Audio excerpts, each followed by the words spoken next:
کیا عافیہ فہد کے بارے میں احمر کو بتا دے گی؟ کیا سعدیہ حمزہ سے اپنی محبت کا اظہار کر دے گی؟ عافیہ کا باپ احمر کو کسی صورت بھی قبول نہیں کر پا رہا۔ شہیر نے اپنی بیٹی کی خوشی کو دیکھتے ہوئے عافیہ کی شادی مجبوری سمجھ کر کروا تو دی ہے، لیکن وہ اس سے طلاق دلوا کر عافیہ کی شادی فہد سے کروانا چاہتا ہے۔ فہد شہیر کا پسندیدہ لڑکا ہے۔ شہیر کی خواہش کے مطابق فہد عافیہ کے ساتھ ایک پروجیکٹ پر کام کر رہا ہے۔ عافیہ فہد کو بہت ناپسند کرتی ہے۔ عافیہ نے تو پہلے بھی فہد کے رشتے سے انکار کر دیا تھا۔ اب شہیر اندر ہی اندر سے کوئی چال چلنے کی کوشش کر رہا ہے، تبھی تو اس نے فہد کو عافیہ کے ساتھ ایک پروجیکٹ پر کام کرنے کے لیے کہا ہے۔ اب عافیہ یہ سوچتی ہے کہ ہے تو کچھ گڑبڑ ہی، وہ احمر کو بتانا چاہتی ہے سب کچھ، لیکن پھر سوچتی ہے کہ کہیں احمر میرے ساتھ ناراض ہی نہ ہو جائے، کیونکہ پہلے بھی بڑی مشکل سے راضی ہوا ہے۔ پھر یہ بھی سوچتی ہے کہ جو سچ ہے وہ تو سچ ہی ہے، مجھے احمر کو سب کچھ سچ سچ بتا دینا چاہیے۔ ادھر عافیہ کا باپ شہیر فہد سے کہتا ہے کہ میں بہت پچھتا رہا ہوں، میں نے بہت غلط کیا ہے عافیہ کی شادی احمر سے کروا کر، اور کہتا ہے کہ یہ عافیہ کی ضد تھی اور اس نے پوری کروائی، میں ذرا بھر بھی خوش نہیں ہوں اس کی اس شادی سے۔ ادھر عافیہ کو بھی ریئلائز ہو رہا ہے کہ وہ احمر جیسے لڑکے کے ساتھ نہیں رہ سکتی۔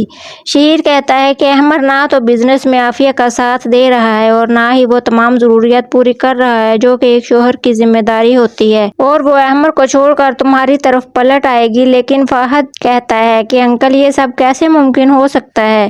عافیہ احمر کو پسند کرتی ہے اور اس نے اپنی پسند سے ہی احمر سے شادی کی ہے، وہ بھلا میری باتوں میں کیوں آئے گی؟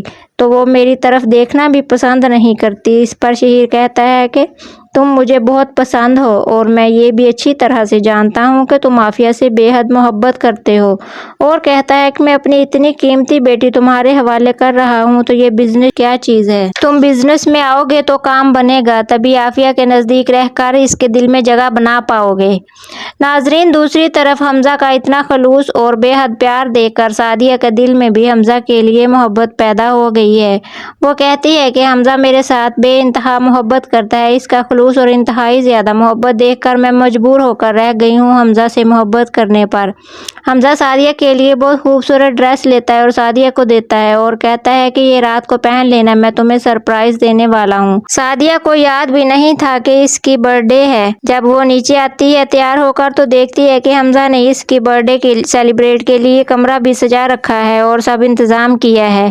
وہ دیکھ کر حیران رہ جاتی ہے، اور حمزہ جب سعدیہ کو تیار ہوئے دیکھتا ہے تو وہ سعدیہ کے چہرے سے اپنی نظریں ہی نہیں ہٹا پاتا، اور سعدیہ حمزہ سے کہتی ہے کہ میں تمہاری محبت کو دیکھ کر مجبور ہو گئی ہوں تم سے محبت کرنے پر۔ یعنی سعدیہ کو بھی اب حمزہ سے محبت ہو ہی گئی ہے۔ ناظرین، دوسری طرف نازنین رانی کو ایک پل بھی برداشت نہیں کر پا رہی۔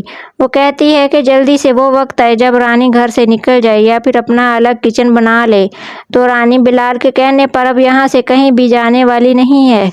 جب رانی کچن میں کھانا بنا رہی ہوتی ہے تو وہ کھانا بنا کر باہر جاتی ہے، پیچھے سے نازنین کھانے میں بہت زیادہ نمک ملا دیتی ہے تاکہ وہ بلال اور رانی کو سبق سکھا سکے۔ اگر آپ ہمارے چینل پر نئے ہیں تو چینل کو لائک اور سبسکرائب کرنا نہ بھولیے گا۔